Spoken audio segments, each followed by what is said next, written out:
चिन्ह आहे नारळ आणि पंचायत समितीचं अशोक बापू चोरमले यांचं चिन्ह आहे छत्री.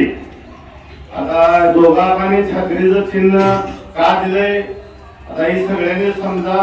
शेवटचा हंगिरकी गावच्या लोकांनी भरपूर दम काढला. ह्या हंगिरकी गावाला पाऊस बी लागून ऊन बी लागून म्हणून छत्री दिल्या आणि छत्री आणि नारळाच्या पुढं चिन्हाच्या पुढं बटन दाबून ह्या दोघांना त्यांच्या वतीने मी जिल्हा परिषदेसाठी उभे आहे. मी संगीता सोपा मोठे. माझे चिन्ह नारळ आहे. अशोक भाऊचं चिन्ह क्षत्रिय आहे. बटन दाबून निवडून द्यावे विनम्र विनंती आहे. धन्यवाद.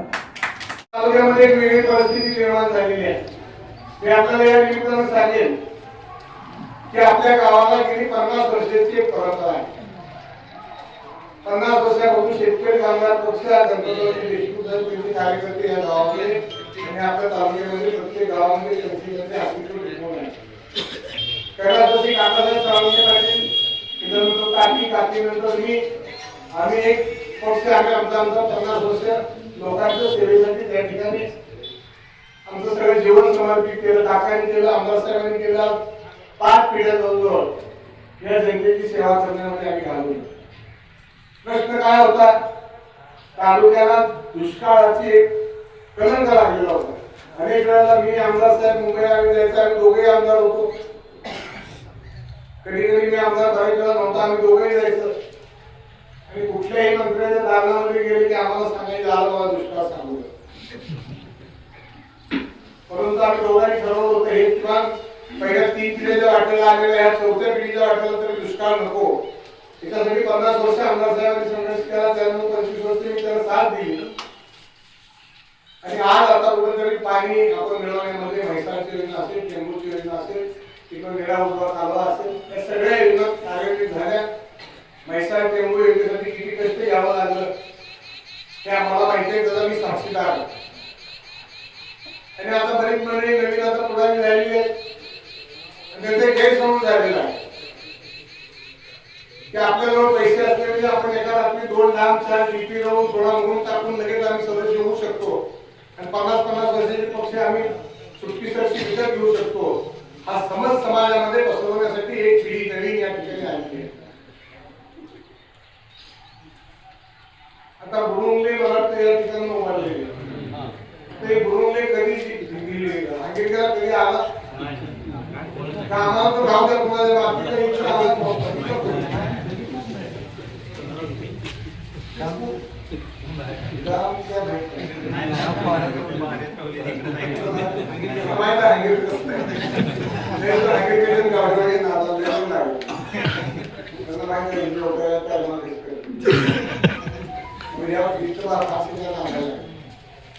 माझ्या माहितीप्रमाणे पंचायत समितीची संधी हंगेरीला आजपर्यंत काळामध्ये पहिल्यांदा मिळाली. 62 नंतर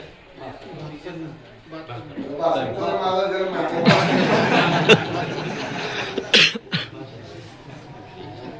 आणि आता 62 नंतर म्हणजे 65 वर्षानं 3-4 पिढ्या गेल्या. आपल्या बापाला संधी मिळालेली आहे. आपल्या सकाळपासून आम्ही आता ही शेवटची गाडीवर झाली की घेण्याचा सभा झाली आमच्या गटाचा पूर्ण होतो. मी या ज्योतिर्लिंगाच्या साक्षीने आपल्याला सांगेन की उद्याच्या निवडणुकीनंतर आपल्या पॅनलचे 3 उमेदवार निवडून येणार आहेत. हे कुठल्या ज्योतिषाने सांगायची आता गरज नाही. त्याच्यावर गुलाबावरती पडले रस्ते सांगितले ती या ठिकाणी निरंकारी मंडळ आहे. संत निरंकाळींना सांगलीला कोण गेलता का नव्हता. मी जाऊन दर्शन घेऊन आलो रविवारी. गेलते खूप मोठं 400 एकरात कार्यक्रम होता. एक 15-20 लाख लोक होते. माझा तिथला अनुभव खूप चांगला आहे. दर्शन घेतलं की कायम गुलाल पडत.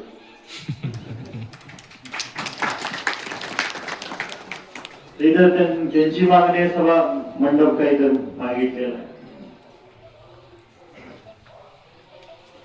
म्हैसाळचं जे आपल्या तालुक्याला मिळालेलं पाणी आहे त्याच्यात वाढीव पाणी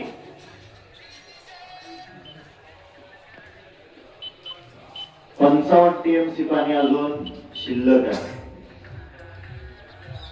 कृष्णा खोऱ्याच्या कालव्याचं, आणि त्यातलं 5 TMC पाणी हे तालुक्याला राधाकृष्ण विखे पाटील साहेबांनी सांगितलेलं आम्ही मंजूर करतो. त्यामध्ये कोरडा नदीवरती आपल्याला बंधारे बांधायचे. तुमच्या या भागातलं जी काही तलाव असतील त्याला फिडिंग टँक करून पाईपलाईनच्या द्वारे तिथं पाणी आपण टाकणार आहोत. अधिकाऱ्यांची चर्चा करून आपण तो प्रस्ताव शासनाकडे पाठवलाय. आर्थिक बजेटमध्ये त्याला पैसे मिळतील. जेवढं क्षेत्र म्हैसाळच्या पाण्यापासून वंचित आहे या भागातलं ते सगळं ओलिताखाली आणणार आहे हा शब्द आम्ही तुम्हाला देतो. विविध विकास कामं असतील, आज नसतील भविष्यात येतील, तर आमच्या माध्यमातून ती केली जातील हा विश्वास तुम्हाला देतो. कोण डीपी घेत असतील पैसेवाले, पार्टी पैसेवाले, सगळा पक्ष तर गरीब पक्ष आबादकडे जरा आहे.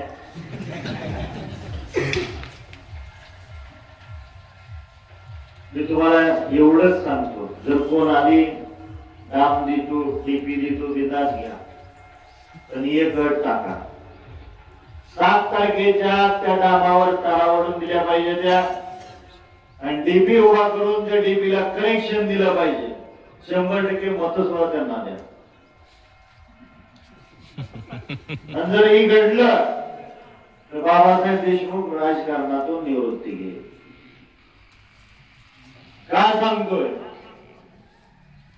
की त्याला नियम असतो, त्याला कायदा आहे. उद्या पैसेवाला अंबानी सारखा माणूस देशात येईल, अदानी सारखा माणूस देशभर फिरेल आणि प्रत्येकाला विचारेल कुठे रस्ता करू, कुठे डाम टाकू, कुठे डीपीआर देऊ. पैसे भरपूर आहे. पैसे भरपूर असल्यामुळं अशी परमिशन मिळत नाही.